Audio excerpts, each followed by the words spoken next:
Hi, it's Amanda from Webster's Marketplace, and today I'm going to show you how to make a super simple fresh tomato sauce that you can freeze to enjoy later and to enjoy now. We're going to use it to make this grilled caprese flatbread. Let's get to it. So the first thing we have to do when we are making a tomato sauce is prep our tomatoes.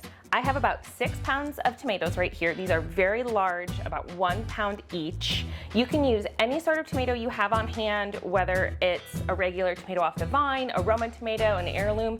You can be really ambitious and use cherry or grape tomatoes if you'd like, because the first thing we have to do is peel them. And I'm going to show you a very easy way to do that. You're going to start by making a small X in the tomato skin. You're not cutting all the way through, you're just making an X in the skin at the bottom of the tomato. And that is going to really help the skin loosen up and make the tomato so much easier to peel. So again, you're just making a little X with your knife right into the tomato, not cutting all the way through. Okay, so all of these guys are cut, and now you'll place the tomatoes in a pot of boiling water for about 5 minutes or until the skin becomes very wrinkly. Then remove the tomatoes from the boiling water and quickly plunge into an ice bath. Okay, so now that my tomatoes are hanging out in the ice bath, I'm going to get started on the base of the sauce. I'm going to start by adding a little bit of olive oil to a Dutch oven over medium heat. Then I'm going to add diced white onion and minced garlic, cooking for about 2 to 3 minutes until the onions are tender and the garlic is fragrant. So while the garlic and onions are cooking down, I'm going to show you how quick and easy it is to peel the tomato skin now that we've boiled them a little bit. So right where that X was that we cut, you're just going to peel the skin back and it's just going to come off so easily from the tomato. Just like that. Get a little discard bowl and throw the skin in that. And just repeat the peeling process with the rest of the tomatoes.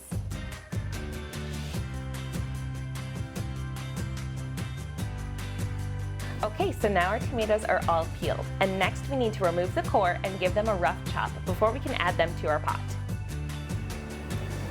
I'm just going to slice them in half, and then you'll see that core that's exposed. And just give that a little cut and remove that. That can go in the same discard bowl as the tomato skins. Just remove that tough core, and then give the tomatoes a very rough chop.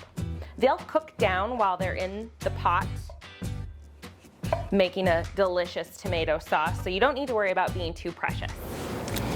Okay, so that is all of my tomatoes chopped, and now I'm going to add them to the pot with the onions and the garlic.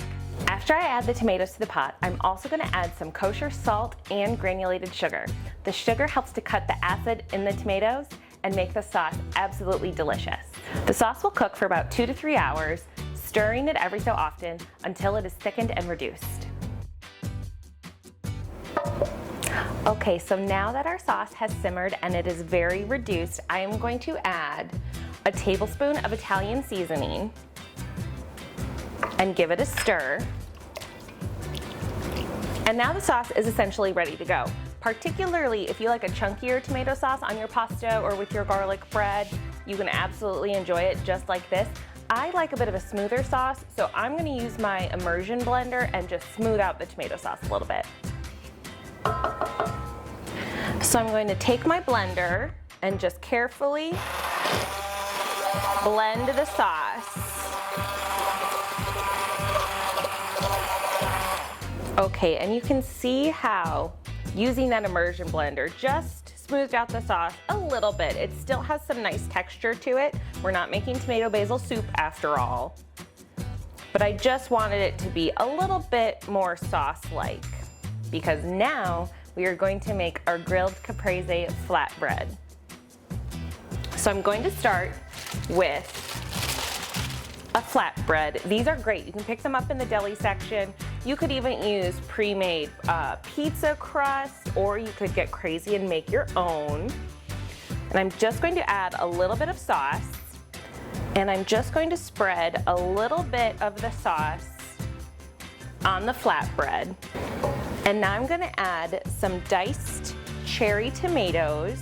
You could even use sliced Romas or heirlooms if that's what you have in your garden.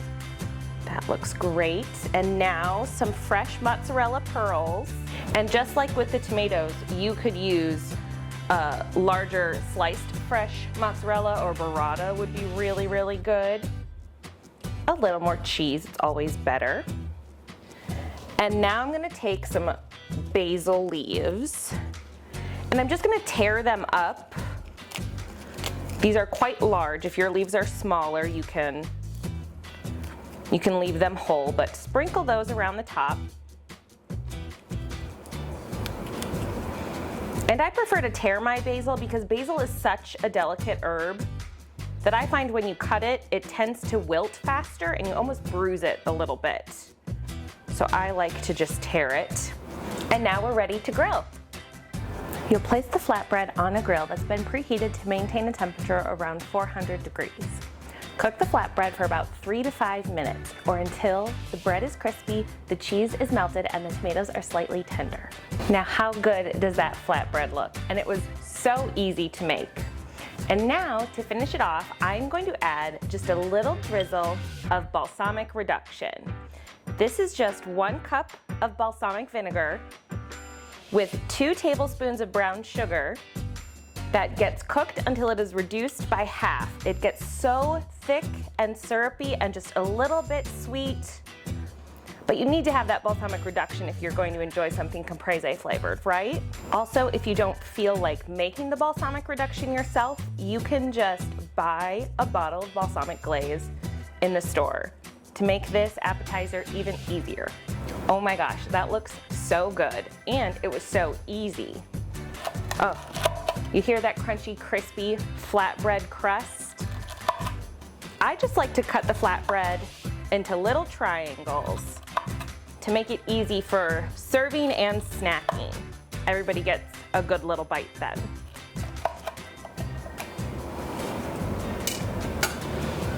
How delightful does that look? And we get to enjoy our fresh tomato sauce later on too. As always, you can find this entire recipe saved to our Webster's Recipe photo album, or grab a printed copy of the recipe card in store, along with all the ingredients you need to make this delicious dish. We'll see you next time. Bye!